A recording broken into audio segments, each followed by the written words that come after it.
Hi, this is Evie. As you can probably tell, I'm in the car. Right now I am on my way to a couple of stores to pick up some supplies. We are building a couple of, well, the goal for today is to build 2 chicken tractors.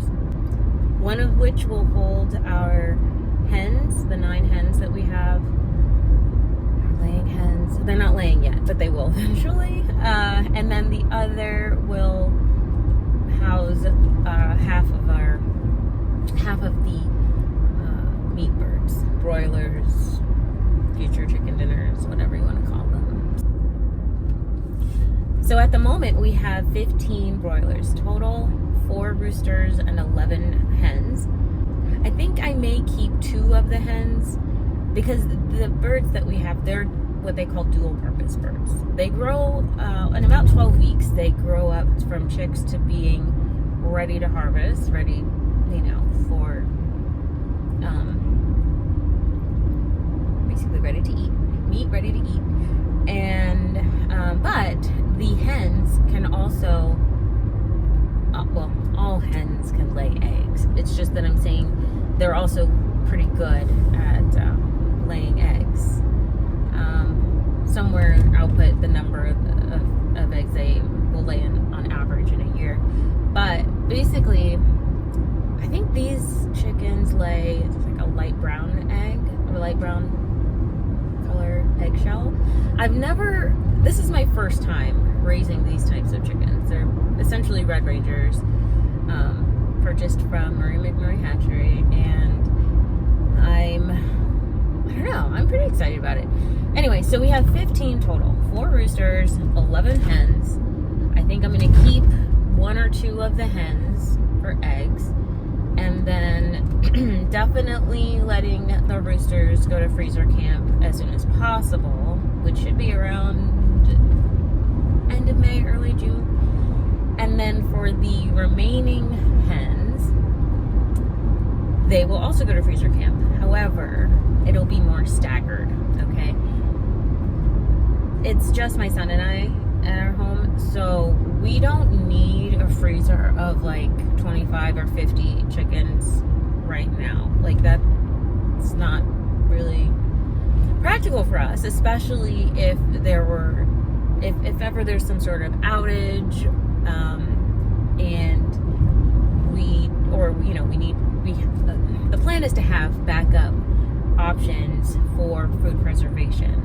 But I don't want to rely so heavily on freezers that are electricity based to do that, because you just never know what can happen to the grid. Now, yeah, I could go solar, but in addition to that being kind of cost prohibitive at the moment, even if I were to budget that into our finances to pursue in the next 6 to 12 months, even that's not always going to be reliable, because in winter here we don't necessarily have sun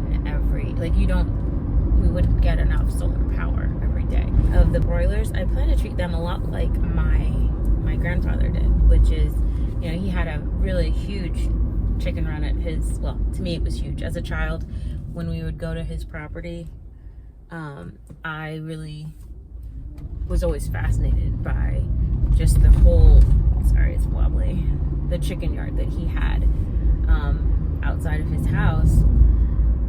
And, he would just have chickens running around, and whenever he was ready to have chicken for dinner, he'd go out there, he would, he'd prepare it, so that his wife, my step-grandmother, would be able to then prepare it for dinner. So he wasn't putting a ton of chickens in a deep freezer, he was living off of the land as it was. And to me, that just makes a lot of sense. No shade on anybody who decides to, raise and then freeze 25, 50, or however many chickens at once. If that's what you've got, if you're prepared for it, you're equipped for it, do what you do. But I just know for me, to me, the more practical approach, again, given that it's just my son and I and our animals. I mean, they'll benefit too from eating parts of the chicken that we won't eat.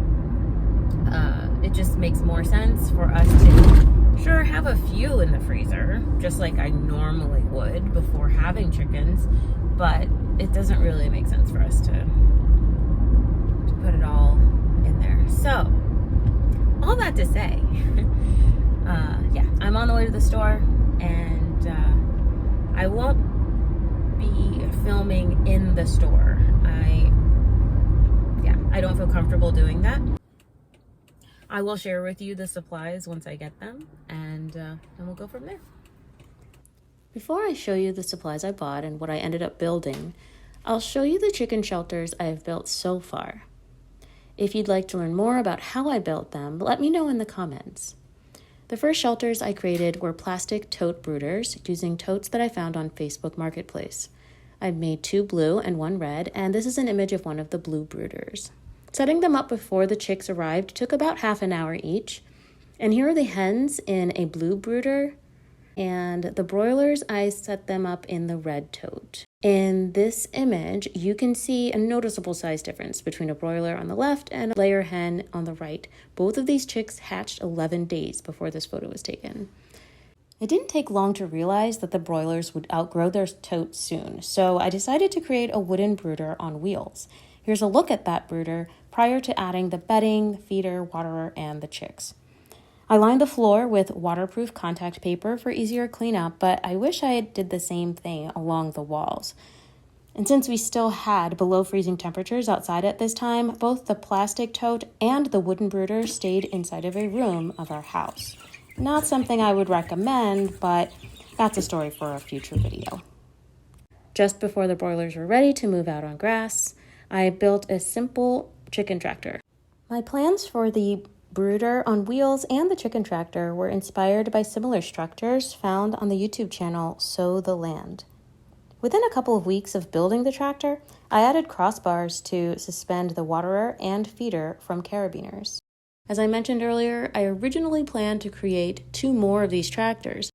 I purchased these items over the weekend, and my goal was to build the first of 2 tractors the following weekend using a few 2x4s that I would split in half long ways using my table saw, some hardware cloth, and roofing materials. But the broilers seemed to have a growth spurt within 48 hours of purchasing these items, so I had to switch gears and come up with a new plan.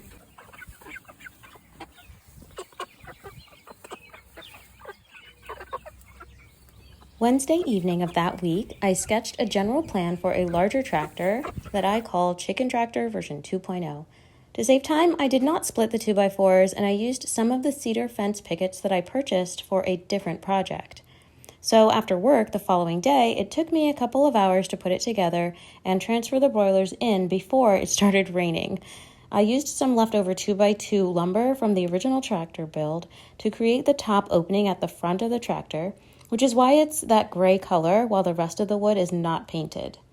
The front door was created with some other scrap materials from prior projects, which I later replaced with an automatic door, and I'll show you that in a future video.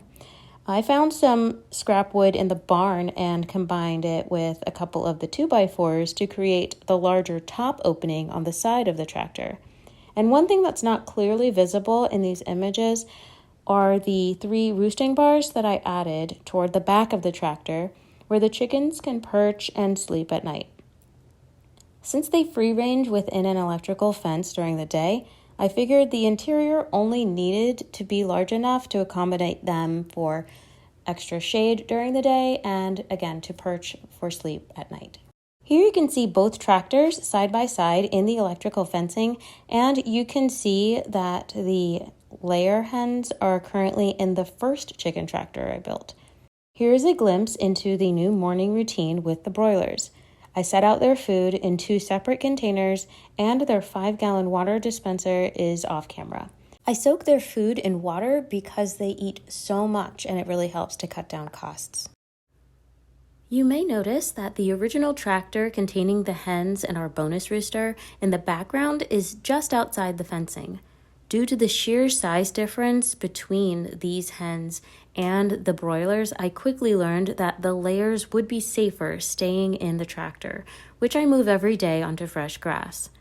Once the broiler population decreases by at least half, I'll try reintroducing all of the hens, and hopefully they'll get along well enough to live together.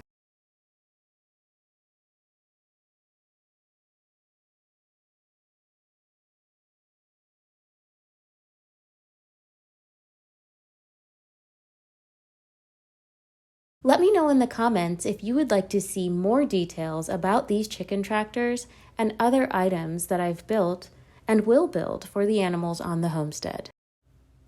Until next time.